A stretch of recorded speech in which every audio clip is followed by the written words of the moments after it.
Hello everyone, welcome back to doctor set academy. आजपासून आपण जी नवीन series सुरू करत आहोत यात नेट, सेट, पेट तसंच TET टेट परीक्षेसाठी जे उपयुक्त घटक आहेत त्याविषयीची अधिकची माहिती आपण ह्या व्हिडिओजमध्ये जाणून घेणार आहोत. आणि आजचा त्या सिरीजमधला आपला पहिला व्हिडिओ असणार आहे असर या अहवालाविषयी. असर ASER हा अहवाल भारतातील शिक्षण व्यवस्थेचा एक महत्त्वाचा वार्षिक अहवाल आहे. त्याचं पूर्ण रूप आहे annual status of education report. हा अहवाल प्रथम एज्युकेशन फाउंडेशन या स्वयंसेवी संस्थेद्वारे ग्रामीण भागातील मुलांच्या शिक्षण स्थितीचे सर्वेक्षण करून दरवर्षी प्रसिद्ध केला जातो. आपण प्रथमतः असर अहवालाविषयीची डिस्क्रिप्टिव्ह माहिती घेऊ. त्यानंतर यावर जे संभाव्य प्रश्न येऊ शकणारे प्रश्न आहेत ते MCQ स्वरूपात देखील व्हिडिओच्या शेवटी बघणार आहोत. मूलभूत शिक्षण स्थिती जाणून घेण्यासाठी असर अहवाल हा सादर केला जात असतो. ग्रामीण भागातील 6 ते 14 वयोगटातील मुलांमध्ये वाचन आणि गणित यासारख्या मूलभूत कौशल्यांची पातळी यातून तपासली जाते. शाळेत नोंदणी न केलेल्या किंवा शाळेत न जाणाऱ्या मुलांची संख्या आणि त्यांची कारणं यातून शोधली जातात. शाळांमध्ये उपलब्ध असलेल्या सुविधा जसं की स्वच्छतागृहे, पाणी, वर्गखोल्या इत्यादींचं देखील सर्वेक्षण या अहवालात मांडलेले असते. विद्यार्थ्यांच्या शिकण्याच्या पातळीतील बदल, सुधारणा किंवा घट, मागील वर्षापेक्षा नेमकी सुधारणा झाली की घट झालेली आहे ती तपासणी आणि त्यानुसार धोरणे आखण्यासाठी सरकारला व शिक्षण क्षेत्रातील संस्थांना मदत करण्याचं कार्य हा अहवाल करत असतो. मग हा अहवाल नेमका सर्वेक्षण हे जे केलं जातं ते कशा पद्धतीने केलं जातं, तर असर अहवालासाठी एक विशिष्ट सर्वेक्षण पद्धत वापरली जाते. यामध्ये घरोघरी जाऊन स्वयंसेवक प्रत्येक गावातील मुलांची भेट घेतात. मुलांना वाचन, त्याच्यानंतर अंकगणित आणि इतर मूलभूत गोष्टींच्या सोप्या चाचण्या देऊन त्यांची क्षमता तपासली जाते.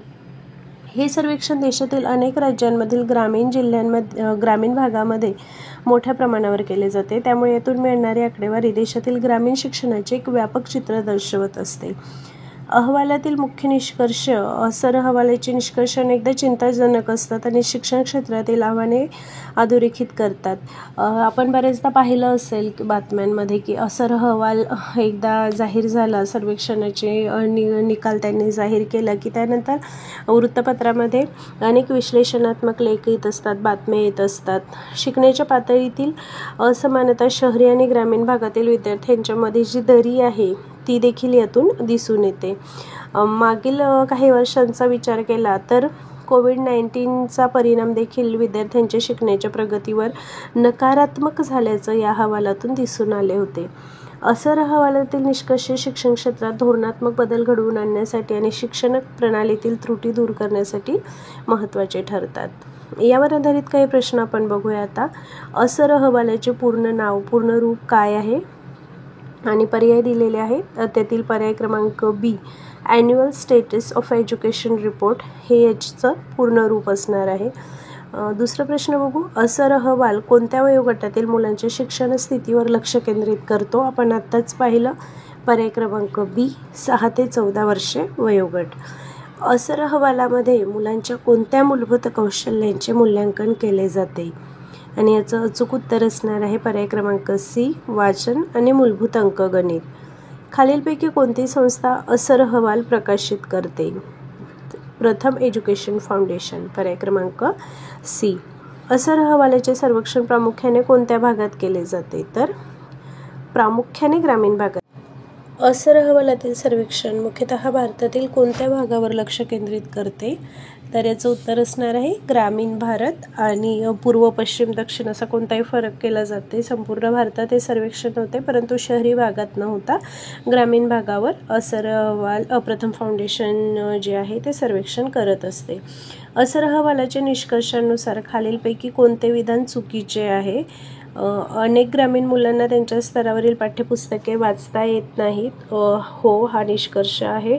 गणितीय कौशल्य जसे की भागाकार अनेक विद्यार्थ्यांसाठी एक मोठे आव्हान आहे. बरोबर. सर्व ग्रामीण शाळांमध्ये पायाभूत सुविधा उपलब्ध आहेत. हा असर अहवालातील निष्कर्ष नाही. त्यामुळे पर्याय क्रमांक C हे याचं उत्तर असणार आहे. असर अहवालाचे महत्त्व खालीलपैकी कोणत्या कारणासाठी आहे? केवळ सरकारी योजनांची जाहिरात करण्यासाठी, शिक्षण क्षेत्रातील धोरणे आणि कार्यक्रमांचे मूल्यांकन करण्यासाठी, विद्यार्थ्यांमध्ये स्पर्धा निर्माण करण्यासाठी की आंतरराष्ट्रीय मानांकने मिळवण्यासाठी? त्याचं अचूक उत्तर असणार आहे पर्याय क्रमांक बी, शिक्षण क्षेत्रातील धोरणे आणि कार्यक्रमांचे मूल्यांकन करण्यासाठी.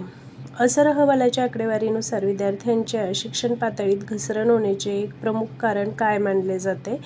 आणि याचं अचूक उत्तर आहे पर्याय क्रमांक ए, विद्यार्थ्यांची कमी उपस्थिती.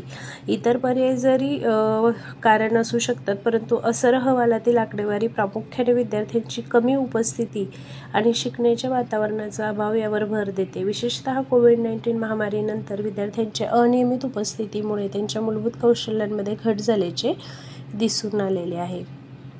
प्रथम एज्युकेशन फाउंडेशन सारख्या स्वयंसेवी संस्था असर अहवालासारखी सर्वेक्षणे का करतात?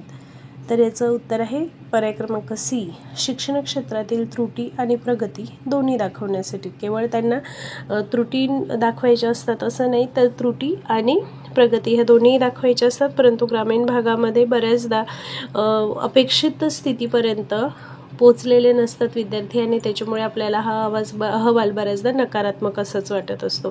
तर आजच्या व्हिडिओमध्ये आपण असर अहवालाविषयी जाणून घेतलं.